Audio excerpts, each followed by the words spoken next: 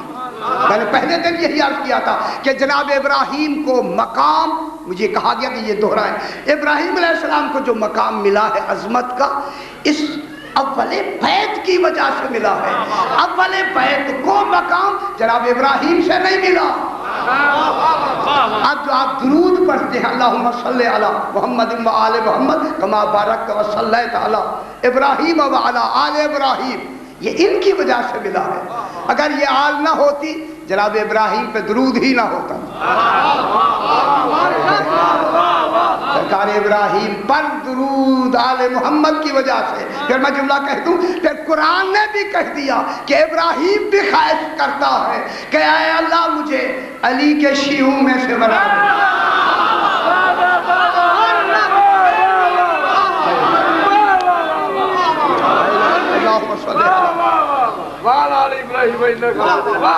وَإِنَّ مِن شِيعَتِهِ لَإِبْرَاہِیم، سرکار ابراہیم دیکھیں ماشاءاللہ۔ تو یہ کیا ہے؟ مقام و ابراہیم، عطف بیان۔ وَمَن دَخَلَهُ كَانَ آمِنًا، کتنا بڑا اعلان ہو گیا، اور یقین کا اعلان ہو رہا ہے، یقین کا۔ من دخلہ، بعد جو داخل ہو گئے، دروازہ کراس کر لے داخل ہو جائے۔ جو بھی داخل ہو گیا، میرا خیال ہے داخلہ آسان ہے، مشکل نہیں ہے۔ باقی ساری مشکلات ہیں، داخلے کی شرائط مشکل نہیں ہے۔ اور داخل ہو جاؤ، قدم بڑھا کے داخل ہو جاؤ۔ دخول کے لیے قدم بڑھانا، دروازے میں نہ کھڑے رہو، قدم بڑھائیں گے۔ وَمَن دَخَلَهُ كَانَ آمِنًا، جو بھی داخل ہو گیا اس کے لیے ہمیشہ کے لیے امن ہے، امان ہے، نجات ہے۔ کل جہاں بات ختم ہوئی کہ خالق نے ان 14 کو، اول بیت کو اپنی ذات کا مظہر بنایا۔ تو جو فرمائے سرکار، مظہر بنایا، جائے ظہور بنایا، ان کو بدن قرار دیا، اور خود ذات ہے۔ چونکہ ذات کا جو مظہر ہوتا ہے وہ بدن ہوتا ہے۔ کیوں ان کو، کیوں بدن بنایا، کیوں بنایا ان کو؟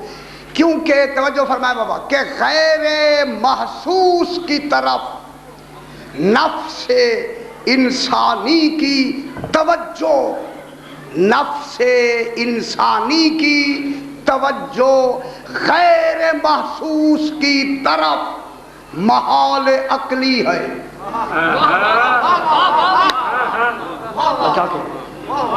ابھی لفظ سمجھ نہیں آئی۔ خالق کیا ہے؟ غیر محسوس۔ ان حواس خمسہ سے محسوس ہوتا ہے، نہ اندرونی حواس سے محسوس ہوتا ہے. ان 10 حواس سے وہ محسوس تک نہیں ہوتا. جب وہ محسوس ہی نہیں ہوتا، احساس میں نہیں آتا، محسوس اللہ محسوس ہے، حواس میں آتا ہے، حواس عاقلہ میں آتا ہے، واہمہ میں آتا ہے، مشترکہ میں آتا ہے، مدرکہ میں آتا ہے. یہ اندرونی جو ہے، یہ آنکھ کان سے تو نہیں ہے نا، اندرونی میں بھی نہیں آتا. یہ 10 حواس تو خالق نے بنائے ہمارے لیے. ان 10 حواس میں نہیں آتا، وہ محسوس ہی نہیں ہے. جب وہ محسوس ہی نہیں ہے تو یہ بیچارہ نفس انسانی یہ جو ہے اس کی طرف کیسے توجہ کرے؟ میں کہہ تو گیا ہوں، نفس انسانی کا غیر محسوس کی طرف توجہ کرنا محال عقلی ہے. نفس توجہ کر ہی نہیں سکتا جو غیر محسوس ہے. اب بات سمجھ آئی ہے نا بابا؟ کیوں لفظ سے کیوں نہیں سمجھ آئی؟ پہلی مرتبہ مجھے افسوس ہوتا کہ نفس انسان، یہ جو آپ کی نفس ہے، میری نفس ہے، سارے جتنے آپ نفوس رکھتے ہیں، اس نفس کی توجہ غیر محسوس کی طرف محال عقلی ہے. آپ اس کا احساس کر ہی نہیں سکتے. اور پھر دوسری ہماری مجبوری یہ ہے کہ غیر محسوس کو لفظوں سے سمجھایا ہی نہیں جا سکتا.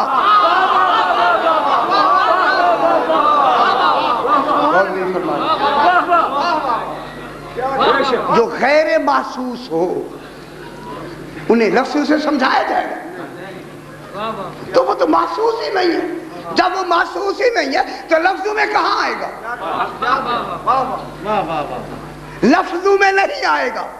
اللہ کو بھی تجربہ ہے کہ مباہلے میں لفظیں بھیجوں گا نہیں مانی جائیں گی.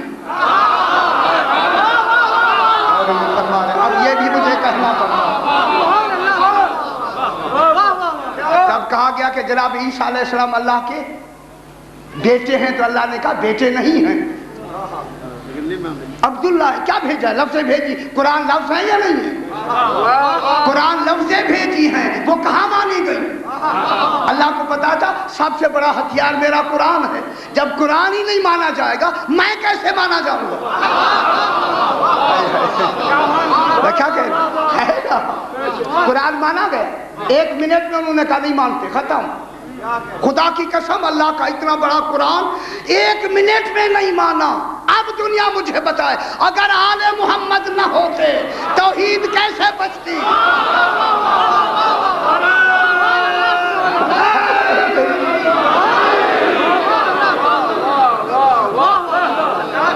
قرآن کو تو علم ہے کہ میرے قرآن کو نہیں مانا جائے.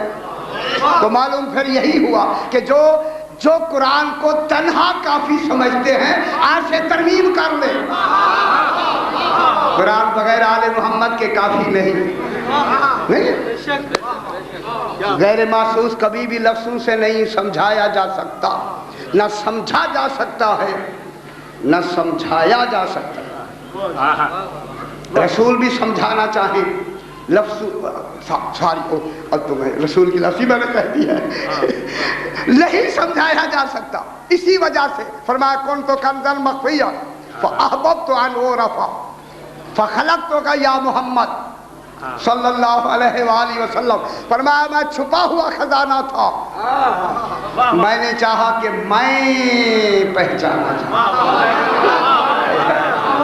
میں ذات کا نام ہے، صفات کا نام نہیں. میں کیا کہوں؟ میں کس کا نام ہے؟ شاہ جی ذات کا نام ہے. میں پہچانا چاہتا. یہ حدیث کچھ جی خواہش بھی ہے، طلب بھی ہے، خواہش ہے. خدا کی قسم اللہ کی طلب اور خواہش کم مرتبہ ہے، طلب اس سے بلند مرتبہ ہے. پچھلی مرتبہ میں نے یہی تو عرض کیا، اللہ آل محمد اللہ کی خواہش نہیں ہے، اللہ کی طلب ہے.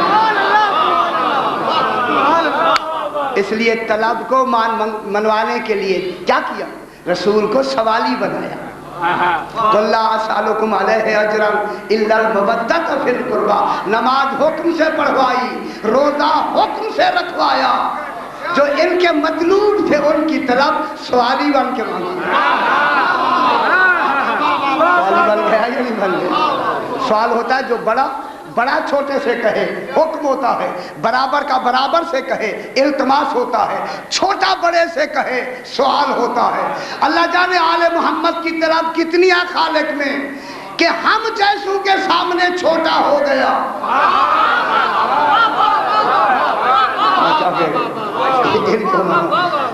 ان کی بھی آل محمد کو سوالی مانگا ہے، سوالی بن گئی، کوئی طلب نہیں، خواہش نہیں، طلب ہے، یہ مطلوب الہی ہے، مطلوب الہی ہے، طلب ہے ان کی۔ اسی وجہ سے اگر طلب کے معنی تھوڑی سی اور لفظ، طلب میں ہمیشہ طلب کہتے ہیں کہ جد و جہد مسلسل رہے جب تک کہ مطلوب نہ مل جائے، جب تک مطلوب نہ ملے اس وقت تک جو جد و جہد جاری رہے اس کو طلب کہتے ہیں۔ خواہش میں جد و جہد نہیں ہوتی، پوری ہوئی نہ ہوئی، خواہش میں جد و جہد نہیں ہوتی، طلب میں جد و جہد مسلسل ہوتی ہے۔ تو معلوم ہوتا ہے جو آخری جد و جہد تھی خالق کی طلب کی، غدیر خم پہ کہا اگر تو نے یہ نہ پہنچایا میری رسالت کا کوئی کام ہی نہیں کیا ہے۔ رسول نے من کنت مولا کہا، فوراً کہا الیوم اکملت لکم دینکم، مکمل ہو گیا۔ اچھا ٹھیک ہو گیا جناب۔ اچھا جناب، یہ ہوا کہ خیر محسوس کو لفظوں سے نہیں سمجھایا جا سکتا، تو اب خالق نے کیا فرمایا، میں چھپا ہوا خزانہ تھا، میں نے چاہا میں پہچانا جاؤں تو میں نے ذات مصطفیٰ جو واحد الاصل ہے،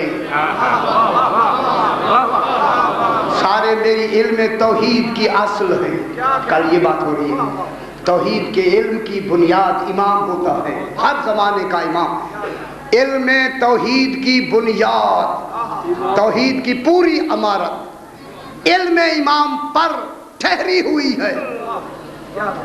اگر اس عمارت سے امام کو ہٹا دیا جائے توحید کی عمارت اسی وقت گر جائے گی۔ آپ کیا سمجھتے ہیں؟ اسی لیے تو اللہ نے کس کو بنایا؟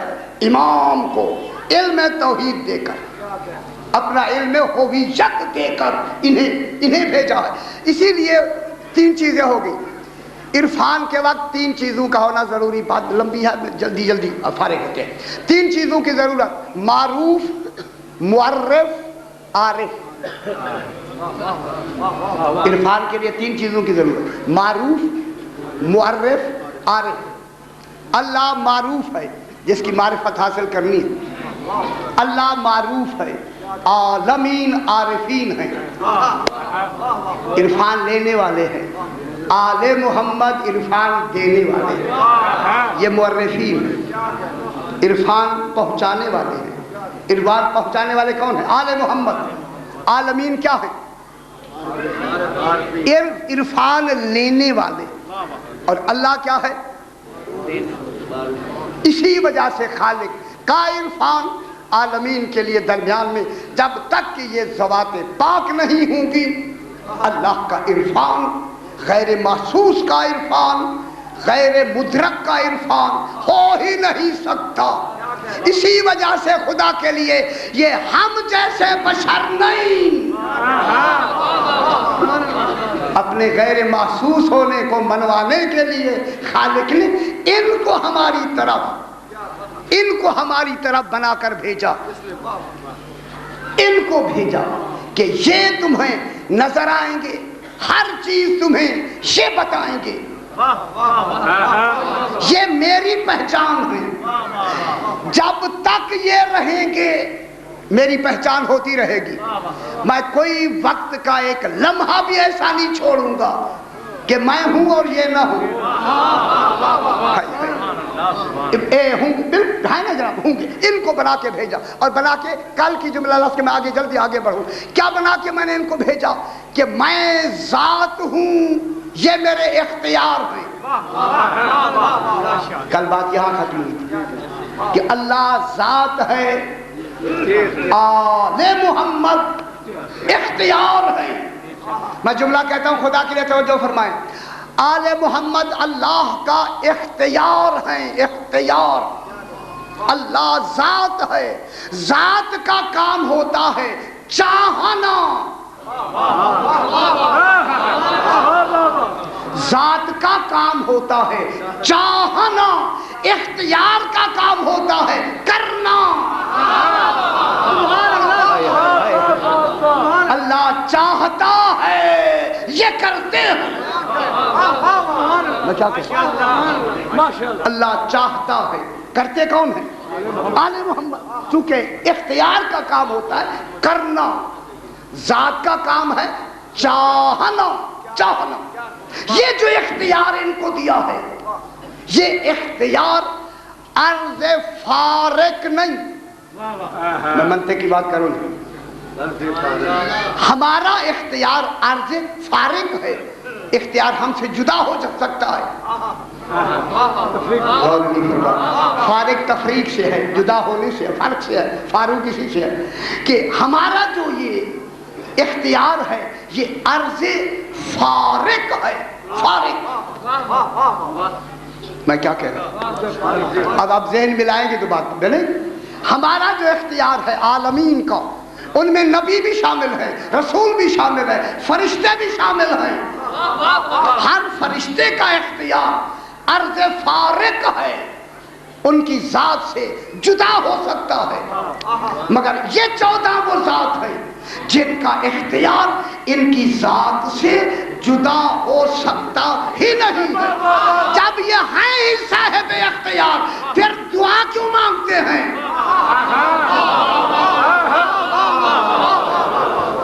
میں کیا کہہ رہا ہوں؟ جب ان کا اختیار 1 منٹ کے لیے دور نہیں جاتا تو پھر یہ ہر کام سے دعا کیوں مانگتے ہیں؟ خدا گواہ ہے, ان آل محمد علیہ السلام کا دعا مانگنا ان کی دیانت ہے کہ وہ ہے.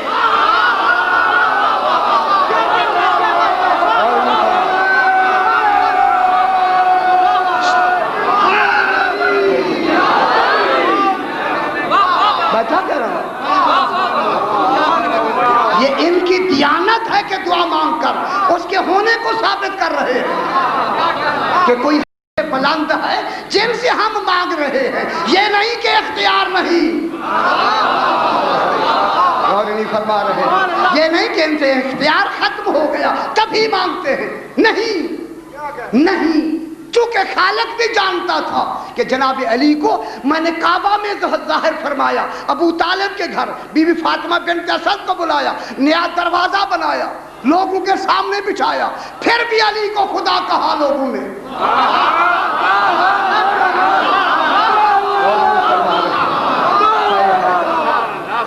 محنت جاتی نہیں رہے گا کسی کی, پتھر سنتے نہیں فریاد کسی کی. محنت جاتی نہیں رہے گا کسی کی, پتھر سنتے نہیں فریاد کسی کی. جب بھی کوئی شخص جنت کے دروازے پر جائے گا اسے مناری مشکل کشا مور لگائے گا, پھر وہ سیدھا جنت میں جائے گا. نعرہ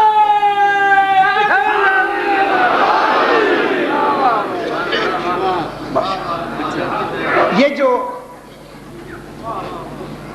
اچھا, یہ دعا مانگنے سے یا نہ مانگنے سے کیا یہ اللہ ہو گئے؟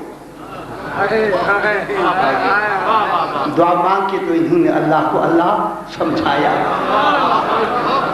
ہاں ٹھہر جاؤ, لیکن فرق میں ضرور بتاؤں گا, فرق ضرور بتاؤں گا. نبی جب بھی کوئی پوچھنے آتا ہے فرماتے ہیں ذرا ٹھہر جا, وہی آ جائے.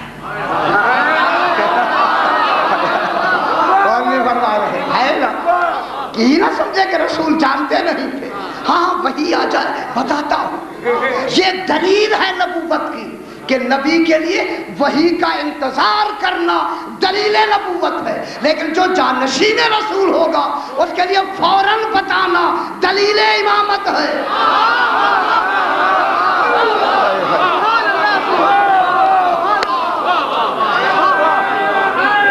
یا علی, اگر اس نے بتانے میں تھوڑا سا کہا ذرا ٹھہر جا, میں گھر سے پوچھا ہوں, بات گئی. ان کی دیانت ہے, انہوں نے دعا مانگتے کوئی ہے ایسا, ان کی دیانت ہے, اللہ کا انتخاب ہے. ایسوں کو چنا جنہوں نے اس منزل پر بھی مجھے چنوایا. کیا ان میں اختیار نہیں؟ اختیار ہے. کیا کہ ایک منٹ کے لیے دیکھیں ایسے ہے کہ دعا مانگ لیتے, جب اپنے اختیار پہ آتے ہیں. درمیان میں بیٹھا ہوا آدمی فرمایا تجھے شرم نہیں آتی, مردودے درمیان بیٹھی ہے.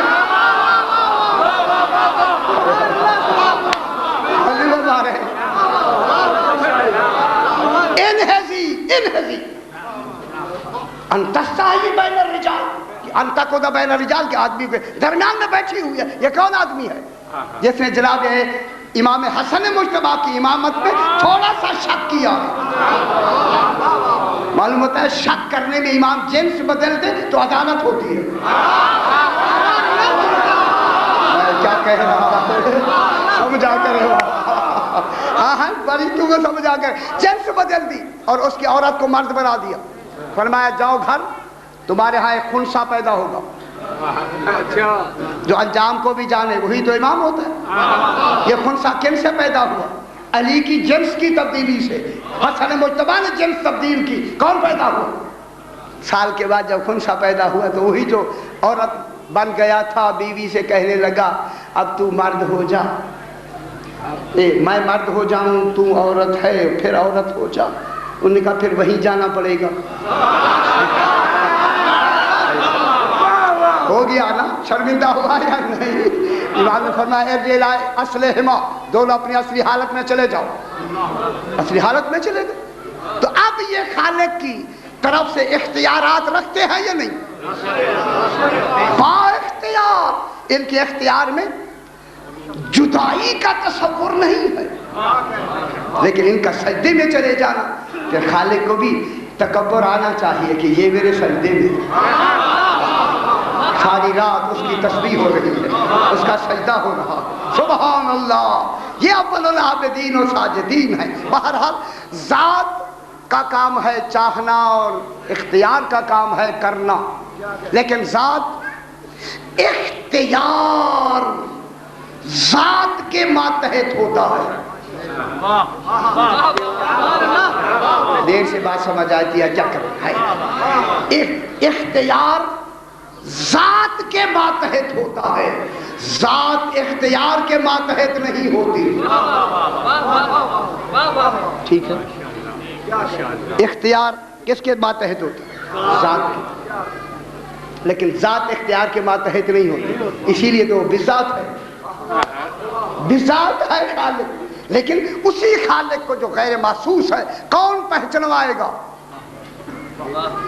آدمی آیا یہودی, اب مجھے کہنے دیا جیسے لفظ ہیں. یہودی آیا مدینے میں مسجد نبوی میں, سارے بیٹھے ہوئے, کہنے لگا کہ آپ کا اللہ ہے. اللہ ہے کہاں ہے, کس سمت میں ہے؟ کوئی اس سمت میں دوسرے کو دیکھتا ہے, کوئی اس سمت میں دوسرے کو دیکھتا ہے. میں کیا کہہ رہا ہوں؟ میں مدینے میں بات کر رہا ہوں. جب مدینے میں ایک سوال ہوا, ایک سوال مدینے میں ہوا, اللہ ہے کہاں ہے, کس طرف ہے؟ ایک سوال کا جواب نہیں دیا, لیکن سوال کا جواب ان لفظوں میں ابھرا. ایک سے کہا جلدی جاؤ جناب علی کو بلا کے لے آؤ. یہ کیا ہوا؟ سرکار علی علیہ السلام کو دروازہ کھلا جناب علی کا, خدا گواہ خرامہ چل کر سرکار علی آ کے تشریف رکھتے ہیں. جب اس نے سوال کیا اللہ ہے اور کس طرف ہے, سرکار نے فرمایا سلمان جلدی کرو چراغ لے آؤ. چراغ لے آؤ. جب چراغ لایا موم بتی جلائی گئی. سرکار نے فرمایا اب تو خود بتا اس موم بتی کی سمت کدھر ہے؟ اور بھی فرما یہ جو موم بتی کا نور ہے, فرما اس نور کا سمت کدھر ہے, کون سی سمت میں ہے؟ وہ کہنے لگا عقل اور علم کی روشنی میں ہر طرف ہے. فرمایا جب مجازی نور کی سمت نہیں ہے,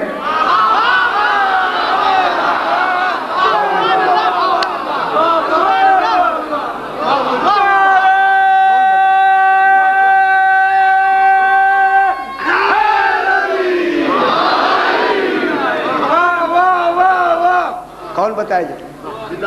اسی اختیار کے کمال کا کی نشاندہی کا نام ہے فیہ آیات بینات. آگیا مطلب ان کی نشاندہی کا کمال کیا ہے؟ فیہ آیات بینات. اسی اب جملہ کہنے لگا خدا کے لیے، ایسی آیات بینات کے مقام کمال کے مصدر کو صفات ثبوتیہ کہتے ہیں. میں نے جلدی سے کہہ دیا، اس کو کیا کہتے ہیں؟ صفات ثبوتیہ. اللہ کا ثبوت کن پر موقوف ہے؟ صفات ثبوتیہ کس کے لیے؟ نہ یہ تو مبین ہے نا بابا، بیان کریں گے نا. یہ کس کی صفات ہے؟ اللہ کی. تو اللہ کن سے پہچانا جائے گا؟ انہی صفات سے. ٹھیک ہے نا؟ صفات ثبوتیہ ہے یا نہیں ہے نا بابا؟ صفات ثبوتیہ ہے. یہ صفات ثبوتیہ پہچانی جائیں گی نا. اللہ آ کے پہچنوائے گا. ایک ایک صفات ثبوتیہ: حی، علیم، قدیر، مرید، حیات، علم، قدرت، ارادہ. یہ سارے کمالات ثبوتیہ اسی میں منحصر ہیں. اب ان کو کون سمجھائے؟ خدا آ نہیں سکتا، ہم وہاں جا نہیں سکتے. میں یہ جملہ، وہ کہتے آ جانا کہا کریں. میں نے کہا اچھا نہیں کہتے. مجھے کراچی میں کہا آپ یہ کہتے اللہ آ نہیں سکتا، یہ اردو کی لفظ ہے، اچھی نہیں ہے. میں نے کہا میں کیا کروں؟ اللہ کا کمال ہے کہ ہمیں دیدار نہیں کرا سکتا. ہمارا نقص ہے کہ ہم اسے دیکھ نہیں سکتے. پھر تو کوئی درمیان میں بھیجے گا کہ جو اس کے ان صفات ثبوتیہ کی آ کر اپنے علم میں ہویت جو ان کو عطا کیا ہے ان کی تشریح بھی کریں، توضیح بھی کریں، بتائیں کہ وہ حی ہے. ٹھیک ہے. اب اللہ نے ان کو اس مقام ثبوت صفات ثبوتیہ میں کون سا مقام دیا؟ اسی مقام کا نام ہے مقام محمودہ، جس کی آج بھی آپ دعا مانگتے ہیں پہنچا دیں. ابھی نہیں پہنچایا.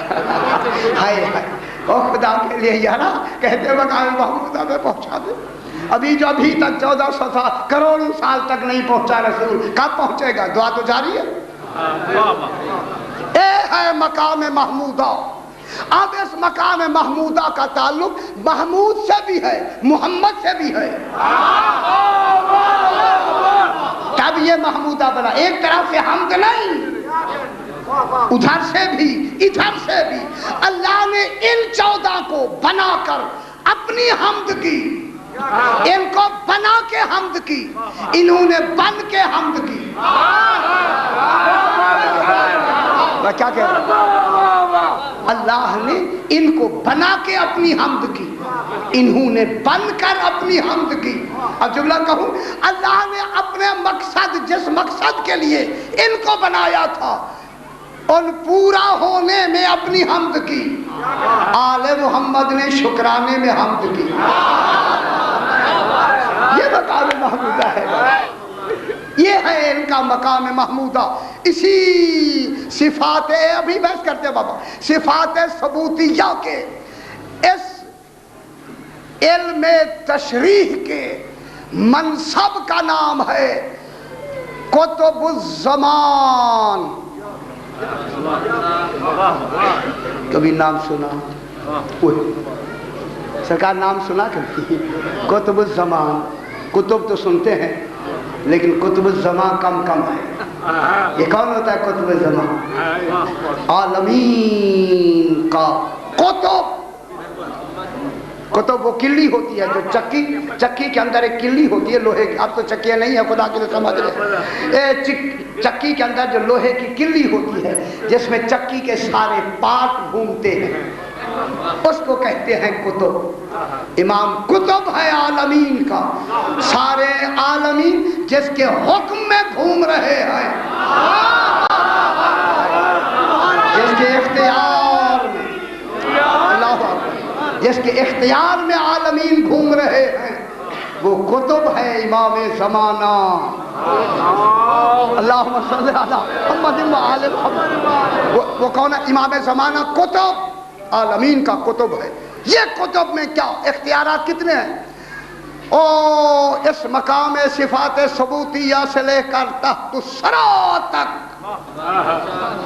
جتنے اختیارات ہیں, تصرفات ہیں, میں جملہ کہہ رہا ہوں تصرف کے لیے, تمام تصرفات آل محمد کی ذاتی ملکیت ہیں.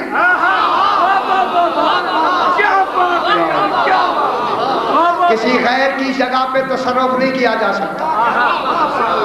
اختیار تب ہوتا ہے, تصرف تب دیا جاتا ہے جب خالق انہیں مالک بنا دے. تصرف ملکیت پر ہوتا ہے, ملکیت پر جب ہوتا ہے تو اب جناب تمام اب میں علم کلام شروع کرنے لگا ہوں, خدا کے لیے آپ سمجھنا ہے, سارا نتیجہ اسی میں دیتے ہیں. تمام اعمال و افعال صفات کے ماتحت ہوتے.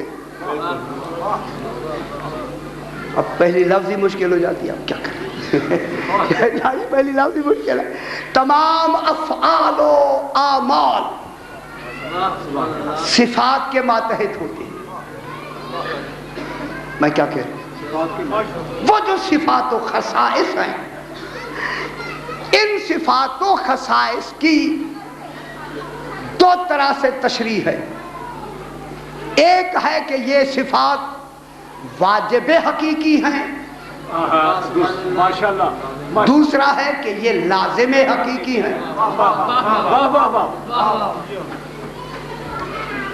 ایک ہے, اچھا ایسی صلوات پڑھیں کہ ذرا آپ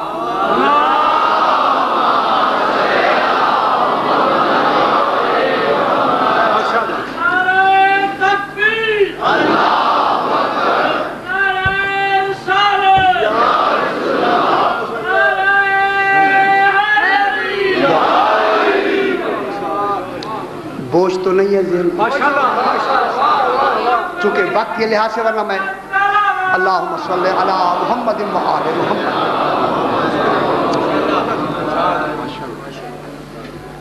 صفات دو طرح کی ہیں. ایک صفت ہوتی ہے واجب حقیقی, واجب حقیقی, واجب, اور ایک ہوتی ہے لازم حقیقی. چونکہ یہ صفات ثبوتیہ پر سارا دار و مدار ہے توحید کا. توحید کی جو ساری معرفت ہوگی انہی صفات کے ذریعہ ہوگی. اب ڈھونڈنا ہے کہ یہ صفات اللہ کی کیسی ہے.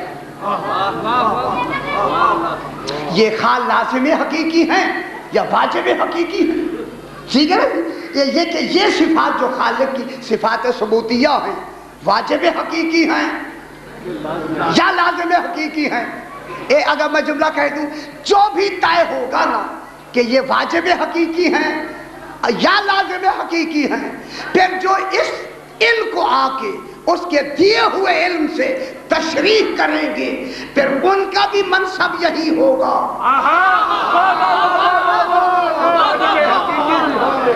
سمجھیں نا بابا, توجہ فرمائیں. میں اس لیے میں نے جلدی جملہ کہہ دیا, آپ پریشان نہ ہوں. اب دیکھنا یہ ہے کہ اللہ کی یہ جو صفات ہیں یہ واجب حقیقی ہیں یا لازم حقیقی ہیں. واجب حقیقی وہ ہوتا ہے کہ جہاں صفت موصوف سے, صاحب صفت سے, موصوف سے کبھی بھی جدا ہی نہ ہو سکتی ہو, جدا ہونا محال. ٹھیک ہے ماشاءاللہ, توجہ فرمایا کریں, علمی بحث ہے. تو ایک تو شرط یہ ہے کہ اس سے وہ صفت واجب حقیقی وہ صفت ہوتی ہے جو موصوف سے کبھی بھی جدا نہیں ہوگی, ایک لمحے کے لیے جدا نہیں ہوگی. ایک تو ہو گیا یہ، اور دوسرا یہ ہے کہ اسی صفات حقیقی پر موصوف کے وجود و عدم کا انحصار ہوتا ہے۔ اگر وہ صفت ہے موصوف میں تو موصوف ہے۔ میں کیا کہہ رہا ہوں بابا؟ اگر وہ صفت موصوف میں نہیں، موصوف ہی نہیں، تو پھر موصوف کے وجود کا انحصار کس پر ہے؟ اس صفت پر جس کو کہتے ہیں واجب حقیقی۔ یہ میرا خیال مشکل ہو گیا، نہیں پھر دوہرا نہیں، صرف لفظ نہیں سمجھنی، مفہوم بھی سمجھنا ہے، لفظ سے نہیں مفہوم بھی سمجھنا ہے۔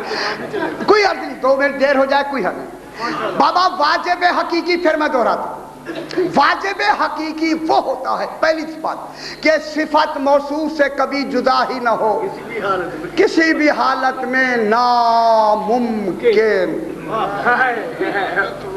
ٹھیک ہے، ناممکن جدا بھی نہ ہو۔ نمبر 2، اسی صفت سے موصوف کے وجود و عدم کا انحصار ہو اسی صفت پر۔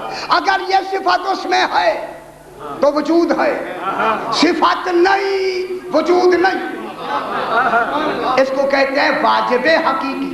اس واجب حقیقی میں سب سے بڑی صفت ہے اللہ کی پہلی صفت حی، حیات۔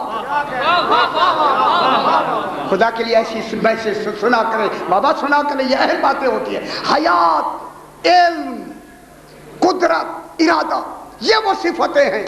اگر یہ اللہ میں نہ ہوں اللہ کہاں ہوگا؟ اگر یہ اللہ میں نہیں ہے، اگر اللہ ہی نہیں ہے، حیات نہیں ہے اللہ میں، جب حیات ہی نہیں ہے تو پھر اللہ کہاں ہے؟ علم نہیں ہے اللہ کہاں ہے؟ قدرت نہیں ہے اللہ کہاں ہے؟ یہ وہ صفات واجب حقیقی ہیں کہ جن پر موصوف کے وجود و عدم کا انحصار ہے۔ اللہ حی ہے بابا، ہے نا، حی ہے۔ جب حی ہے تو ہے، کیا کسی وقت اللہ کے لیے موت کا تصور ہے؟ نہ کوئی ذرا سوچ لیجئے، کیا قادر نہیں ہے؟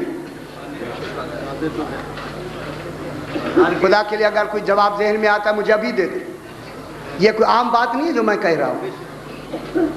اللہ حی ہے، حی کے معنی زندہ، جب وہ زندہ ہے۔ اچھا تھوڑی سی تشریح مزید کر لیں تاکہ مزید سمجھ آ جائے۔ دیکھیں اللہ حی ہے، یہ جو علم و قدرت ہیں یہ حیات کی فرع ہے،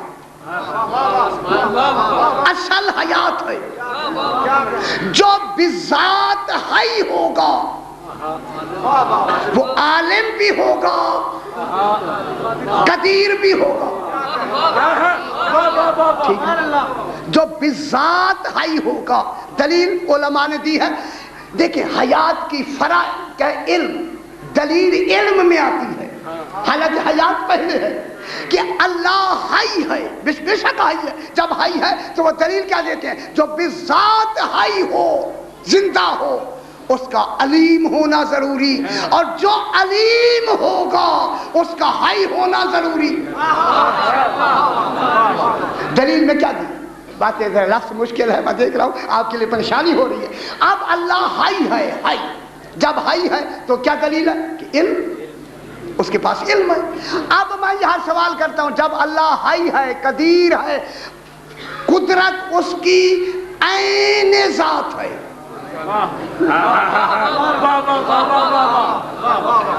قدرت کیا شاید؟ عین ذات۔ جب اس کی قدرت، میں ذرا 1 منٹ ٹھہرتا ہوں جناب، آپ ذرا ریلیکس ہو جائیں، میں دیکھتا ہوں کوئی گھبرائے۔ اللہم صلی علی محمد۔ اب ایک مرتبہ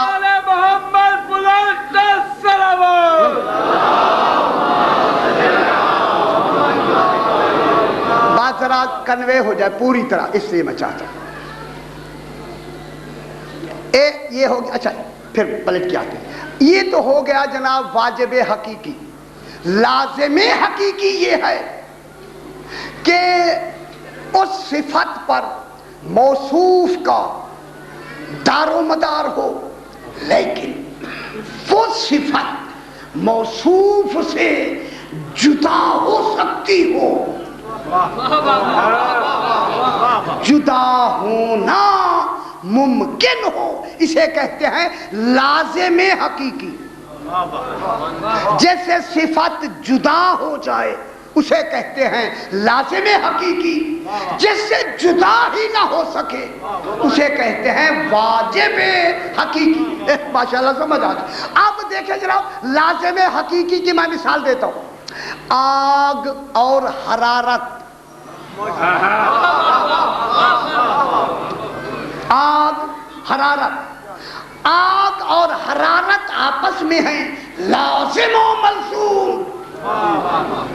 جب آگ ہوگی ابھی سمجھ آتی جائے اللہ کرے، حرارت ہوگی، کوئی لمحہ ایسی نہیں آگ ہو ماشاءاللہ حرارت نہ ہو. ٹھیک ہے، معلوم ہوتا ہے حرارت اور آگ لازم و ملزوم. لیکن مگر آگ چونکہ قائم بالغیر ہے. خدا کے لیے لاہور کا مجمع مجھے پھر افسوس ہوتا ہے. آگ بجھ جائے دونوں کا وجود ختم ہو گیا یا نہیں؟ ہو گیا. آگ بجھا دے پھر آگ حرارت اور آگ ہوگی ختم. ابھی جو چل رہی تھی یہ ختم کیوں ہو گئی؟ چونکہ اس کی صفت تھی لازم حقیقی.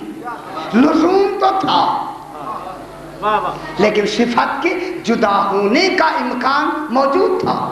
آپ نے آگ بجھا دی، نہ آگ رہی، نہ صفت رہی، نہ موصوف رہا. آگ بھی بجھ گئی، اور جب آگ بجھ گئی تو دونوں ختم. صفت کے موصوف سے جدا ہونے کا امکان موجود ہے. آگ بجھ گئی ختم. لیکن یہ جو آگ ہے یہ کس پہ قائم ہوتی ہے؟ بذاتی تو قائم نہیں ہوتی. آگ کس پر قائم ہے؟ قائم بالغیر. کس پہ قائم ہے آگ؟ لکڑی ہو، تیل ہو، مٹی کا تیل ہو، گیس ہو، قائم بالغیر ہے یا نہیں؟ تو معلوم ہو گیا حرارت قائم ہے آگ سے. آگ قائم ہے لکڑی سے، تیل سے، گیس سے. تیسری شے پہ قائم ہے. قائم ہے یہ کیا ہو گئے؟ واجب لازم حقیقی. تو لازم حقیقی میں صفت جدا ہو سکتی ہے. اب اللہ کی جو صفات ہیں وہ ساری کی ساری واجب حقیقی ہیں، لازم حقیقی نہیں ہیں. اللہ کی جتنی صفات ہیں، صفات ثبوتیہ کیا ہے؟ واجب حقیقی ہیں. انہی صفات پر اللہ کا دار و مدار ہے، وجود کا دار و مدار ہے. اور یہ صفات ایک لمحے کے لیے جدا نہیں ہو سکتی. یہ ہے واجب حقیقی. اب آل محمد کو اللہ نے علم توحید کی بنیاد قرار دے کر انہیں علم جو دیا ہے یہ علم واجب حقیقی ہے.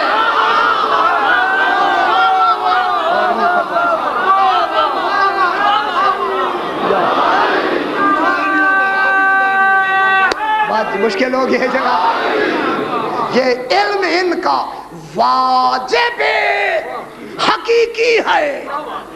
کیوں؟ اس لیے کہ اللہ کی صفات واجب حقیقی ہے، اور یہ ہیں اس علم صفات ثبوتیہ کے علم کے مبین،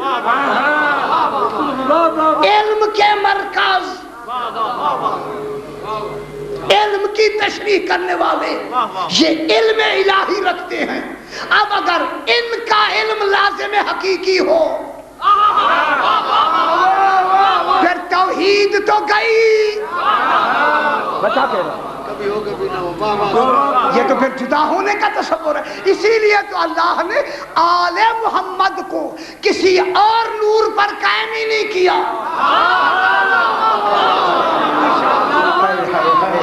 میں کیا کہہ رہا ہوں بابا؟ آگ قائم ہے لکڑیوں پر، حرارت قائم ہے آگ پر، آگ قائم ہے لکڑیوں پر. لکڑی ہوگی تو آگ جلے گی. آل محمد کے نور کو اللہ نے اپنے نور پہ قائم کیا. یا مانو اللہ ہے تو پھر آل محمد ہے.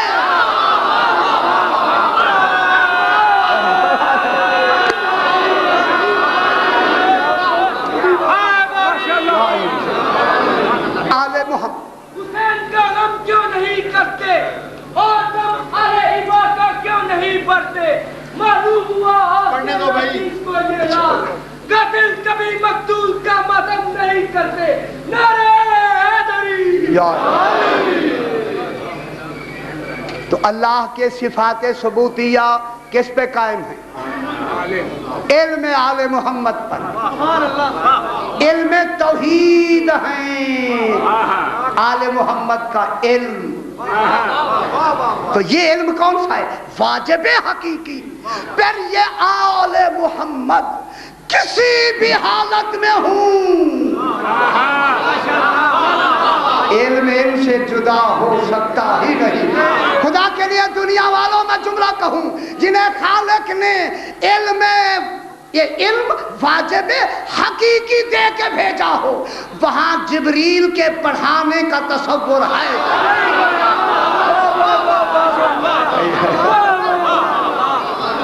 جناب جبریل کے پڑھانے کا تصور کہاں سے وہ جناب جبریل نے پڑھایا؟ جناب جبریل لازم حقیقی میں آتے ہیں. انبیاء لازم حقیقی میں آتے ہیں. فقط 14 ہیں یا اللہ ہے وہ بھی واجب حقیقی ہے. علم میں آل محمد بھی واجب حقیقی ہے. کیا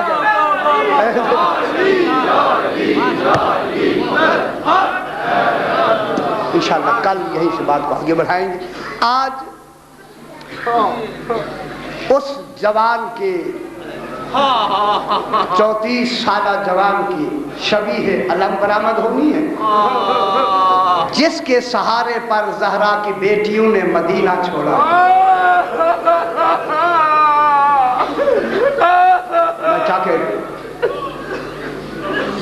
یہی تھا نا جس کے سہارے پر جناب زینب عالیہ نے مدینہ چھوڑا، بچوں نے مدینہ چھوڑا، صرف اسی لیے کہ جناب عباس جو موجود، جناب ام البنین نے وعدہ لے لیا تھا. میں کیا کہہ رہا ہوں؟ جناب سیدہ نے جاتے وقت یہی تو کہہ کے گئی تھی، علی آقا میری ساری وصیتیں یاد رکھیں. ان وصیتوں میں سے میری ایک وصیت یہ ہے کہ میں نے چھوٹے چھوٹے چولے بنا کے رکھ دیے ہیں. ماشاءاللہ سیدہ کو قبول فرمائے. یہ تو ہمارے رونے کے دن ہے، پڑھنے والا لفظ سے پیش کرتا ہے. میں نے چھوٹے چھوٹے چولے بنا کے رکھ دیے ہیں. میرے بعد آپ شادی کریں گے بی بی ام البنین سے، ان سے ایک بچہ پیدا ہوگا جن کا نام عباس رکھنا بھی ہے. بی بی نے فرمایا اس کا نام عباس رکھنا. ایک روایت میں عباس نام رکھو گے. جب وہ پیدا ہو جائیں یہ چولے پہنا کے کہنا ماں زہرا سلام. بہت بڑا اعزاز ہے سرکار عباس علیہ السلام کے لیے. یہی وجہ ہے کہ جب جناب سیدہ سے پوچھا جاتا بی بی پاک آپ کے بیٹے کون ہیں، فرماتی میرا بیٹا عباس ہے. سبحان اللہ، میرا بیٹا عباس ہے. جب وہ کہتی جناب حسنین، فرماتی وہ رسول کے بیٹے.